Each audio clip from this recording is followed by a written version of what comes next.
Hélène. Aujourd'hui, on se retrouve pour une nouvelle vidéo et c'est une vidéo qui est comme, je dirais que c'est une story time, mais en même temps c'est pas une story time. C'est en fait une vidéo motivation, ok, que je voulais adresser aux jeunes filles, aux jeunes femmes, pourquoi pas aux jeunes hommes qui sont ou qui ont été complexés de leur corps. Et moi, dans cette vidéo, je voulais vous partager mon expérience et j'espère que elle va aider certains d'entre vous, elle va apporter du réconfort à certains d'entre vous et pourquoi pas de l'encouragement. Premièrement, l'histoire se passe, bon, l'histoire, cette affaire-là remonte à peu près il y a 10 ans et quelques, hein. J'avais 17 ans, même 10 ans et quelques, ok. J'avais un complexe, ok. J'ai des formes. Des formes, c'est pas au niveau de la poitrine, mais j'ai des formes au niveau derrière, disant que j'ai des grosses F-E-S-S-E-S. Puis, quand j'étais jeune, j'étais vraiment complexée là-dessus. Pourquoi? Parce que je subissais des moqueries quand j'étais à l'école primaire, quand j'étais au collège et même au lycée. D'ailleurs, c'est quelque chose dont je n'ai jamais parlé ni à mes parents, ni à mes frères et sœurs.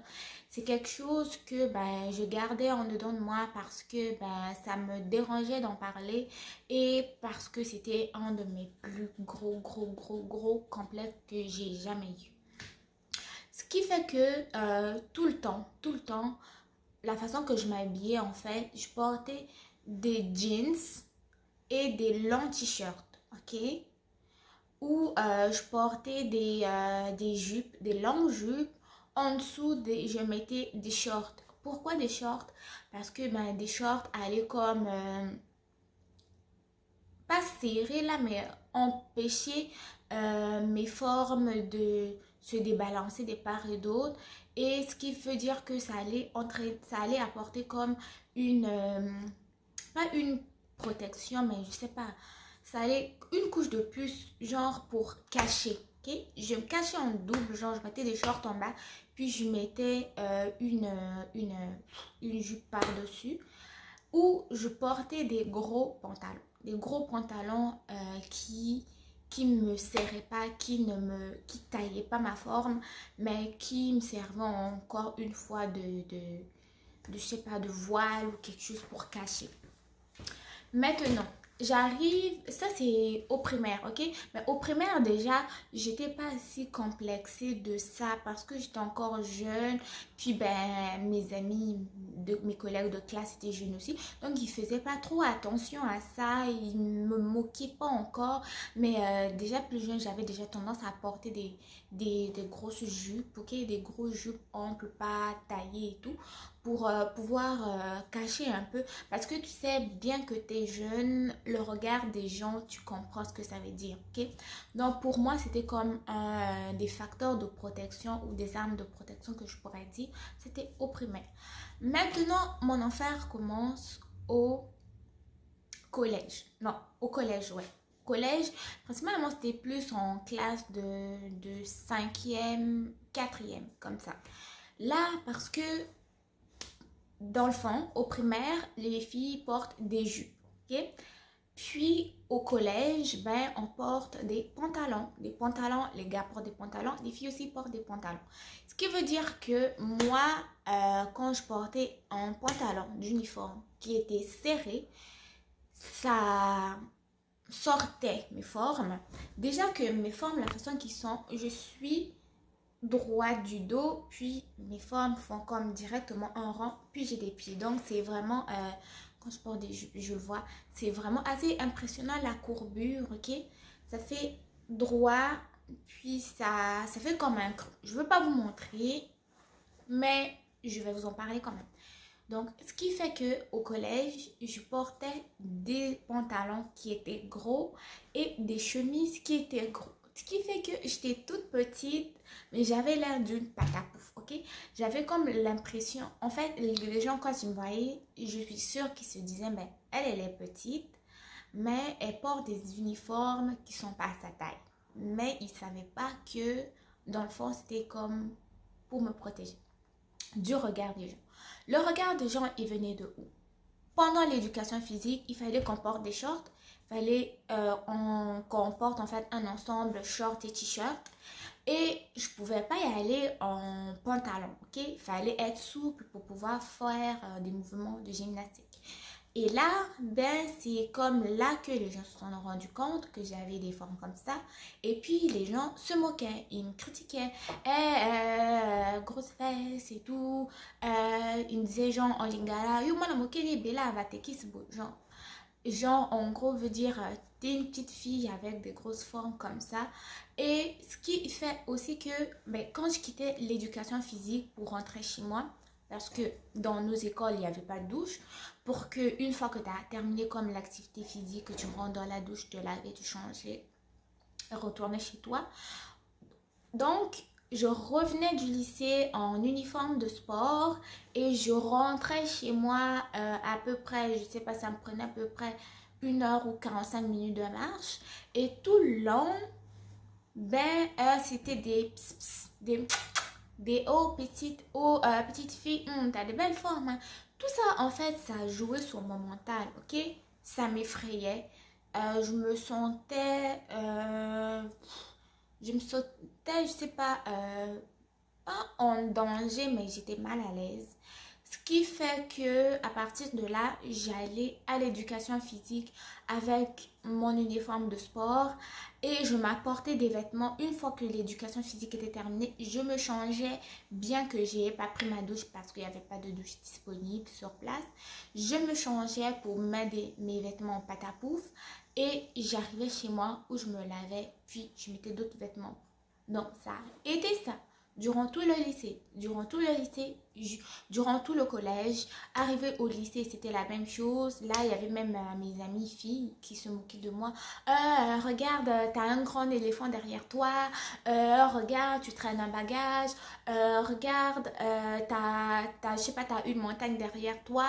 Puis, moi, ça me complexait, ce qui fait que je me suis jamais acceptée. Je me suis jamais... apprécié. Euh, Puis ce qui fait que même à l'université, j'avais toujours continué à porter des vêtements patafouf, mais moins patafouf parce que à cette époque-là, on était comme en 2014, 2015. Là, c'est comme si, je sais pas, les standards de beauté avaient changé. Désormais, ben, avoir des formes, ça voulait dire que tu étais une vraie femme. Avoir un gros derrière, ça veut dire que tu étais sexy. Puis, en gros, je me suis pas décomplexée de ça, mais je commençais à essayer de l'accepter. Ok? Je commençais à me dire, ben, j'ai ça, j'ai pas le choix, je vais le traîner. Mais en gros, j'essayais de l'accepter, mais pas d'une façon positive, mais d'une façon, j'ai pas le choix, c'est ça, je vais pas le couper, je vais pas faire de chirurgie, d'ailleurs, j'ai pas d'argent. Mais en gros, c'était toujours un complexe. Tout change lorsque j'arrive au Québec. Parce que, on va se le dire, quand on est en Afrique, on n'a pas la même accessibilité à Internet, on n'a pas la même accessibilité à YouTube, on n'a pas la même accessibilité sur les réseaux sociaux. Ce qui veut dire qu'on est comme borné à ce que l'on voit, à ce que l'on côtoie chez nous. Pendant que moi, je subissais des moqueries sur mon physique, ailleurs dans le monde, les affaires avaient changé. Les femmes avaient commencé à s'accepter telles qu'elles étaient. Les femmes avaient commencé à accepter leur physique. Les femmes avaient commencé à s'aimer. Les femmes avaient commencé à transformer leurs complexes, leurs faiblesses en force. Pendant ce temps-là, moi, j'étais toujours enfoncée dans mes complexes, toujours triste parce que je suis comme ça, alors que c'est pas de ma faute, je suis comme ça. Donc, quand je suis arrivée au Québec, c'était tout autre chose, ok? Déjà, l'accessibilité à YouTube, on voit les filles qui ont moins de formes, qui vont payer des millions pour avoir des formes, vont subir des chirurgies, certaines malchanceuses vont subir des conséquences irréversibles. Puis moi, j'étais là, je dis, oh, moi, j'ai mes formes, ils sont naturels, ok? C'est un don naturel. D'ailleurs, je sais pas, je dis, j'ai rien payé pour avoir ça, je suis née comme ça. Pendant que certains me traitaient de traîner un éléphant sur moi, pendant que certains me disaient que j'avais une montagne sur moi, pendant que certains même disaient que j'étais la sœur de Babar, ici, c'est, c'est un idéal de beauté. En fait, même si c'est pas un idéal de beauté, c'est ce que je suis. Au fond de moi, je m'aime, j'aime mon corps, je veux rien changer, mais c'est le regard des gens qui avait un effet négatif sur ma personne. C'est les critiques de gens qui, qui faisaient que je ne puisse pas m'accepter. Mais depuis ce temps-là, je dis, I don't care, okay? I'm what I am. I don't want to change anything on my body. Je vais m'accepter telle que je suis. Je suis belle, je suis jeune, je suis intelligente. J'ai mes deux pieds et deux mains. J'ai un corps en santé. Je suis belle. Ok, en gros, les gens vont parler, parler, parler. Ils vont rien changer sur moi. Ok, ils ont beau dire que je suis barbare, mais dans le fond, leurs insultes, leurs critiques ne collent pas à ma peau. C'est de là que, en fait, j'ai comme précaution, je dis, mais c'est n'importe quoi. Moi, je m'aime. Ok?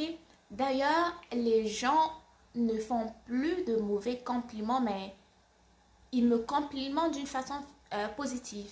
T'as des belles formes, t'as des belles hanches, t'es belle, accepte-toi telle que tu es. C'est d'ailleurs ça que mon amoureux n'arrête pas de me répéter. Arrête de te comparer aux autres, ok? T'es belle naturellement, accepte-toi tel que tu es, ne change rien à ton physique, n'ajoute rien. Des fois, je suis là, en fait, je vais pas dire, j'aime pas le maquillage, mais j'efforce à me maquiller parce que les autres le font. Ça, c'est quelque chose que mon amoureux arrête pas de me dire. Tu n'as pas besoin d'ajouter d'artifice sur toi, tu es déjà belle. Donc, en gros, si il y a quelqu'un qui est passé par ces épreuves-là, je vais vous dire, comme on me dit, apprends à t'accepter tel que tu es. Ton corps, c'est ton corps, c'est le corps de personne. Que tu aies des bourrelets, c'est ton corps. Si tu veux travailler dessus, tu travailles dessus. Si tu veux pas, c'est toi que ça regarde. Si tu as des vergetures que toi, ça te cause pas un problème, c'est tes affaires. C'est pas les affaires des autres. Si tu t'aimes, tu te trouves belle sans maquillage, c'est toi que ça regarde, pas les autres. Parce que dans le fond, je dirais ma phrase que je dis tout le temps, quand on vient sur, quand on est, ok, on est tout seul, ok. Quand on meurt tout seul. Donc, tout ce qu'on fait pour soi, on le fait pour soi, pas pour les autres. Et en même temps, c'est très important de s'entourer des gens qui nous aiment tels que nous sommes, des gens qui ne nous poussent pas à nous changer, des gens qui ne nous mettent pas mal à l'aise pour qu'on change quelque chose sur nous afin de les plaire, ok? Si les gens avec qui tu es, tu les plais tels que tu es, c'est déjà le plus important. Et déjà, la chose à la base, c'est d'apprendre à t'aimer soi-même avant que les autres t'aiment. Ok, je sais que c'est quelque chose qui est difficile je sais pas, à, à assimiler. C'est pas si facile à faire. Genre, le lendemain, tu te réveilles, tu t'aimes pas, puis demain, oh, je me réveille, oh, je m'aime. Je sais que c'est pas facile. Tout part d'un processus interne, tout part d'une décision, tout part d'une prise de conscience. Tout part du fait que t'en as marre que les gens parlent comme ça de toi. Alors que toi, ce que tu es ne te dérange pas. Alors que toi, le fait que tu es, je sais pas, comme moi par exemple, j'ai une cicatrice ici. Moi, ça me dérange pas. S'il y a des gens qui disent, oh, ta cicatrice est moche. Je m'en fous. Moi, je l'adore. Ok? En fait, tout notre corps, c'est notre histoire. La moindre petite cicatrice est une histoire, est une étape de notre vie. C'est quelque chose par laquelle nous sommes passés, qui nous a appris quelque chose, qui nous a donné une certaine prise de conscience, ok? Dans le fond, ce story time, ce témoignage, c'est pour te dire que tu es belle. c'est pour te dire que tu es beau. Ne te compare pas aux autres, tu es unique. Déjà, ton visage dans la société est unique. Tes empreintes digitales, tu es unique. Ce qui veut dire que tu ne peux pas ressembler à quelqu'un d'autre. Il faut que tu t'aimes, que tu t'acceptes tel que tu es. Si tu trouves que tu as 1 kilo en trop, que toi-même tu veux le perdre, fais-le. Mais ne le fais pas parce qu'un tel te l'a dit. Ok?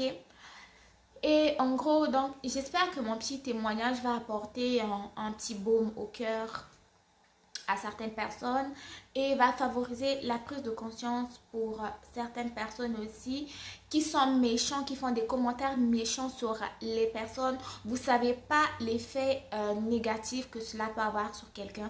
Vous pouvez pas savoir l'impact psychologique que cette affaire-là peut avoir sur quelqu'un, ok? On parle, on parle, on parle, on fait des choses. J'ai appris, je sais que les mots, on dit que ben, la parole s'envole, les écrits restent, mais c'est pas vrai, ok? Tous les mots que nous sortons de notre bouche laissent des empreintes sur les gens.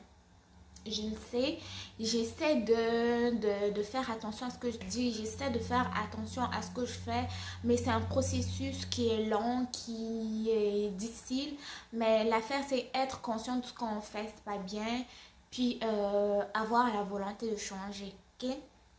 Donc en gros, j'espère que ma vidéo vous aura plu. Si vous trouvez que c'est le cas, mettez-moi un pouce bleu. Puis d'ici là, portez-vous bien. On se retrouve très bientôt pour une nouvelle vidéo. Au revoir.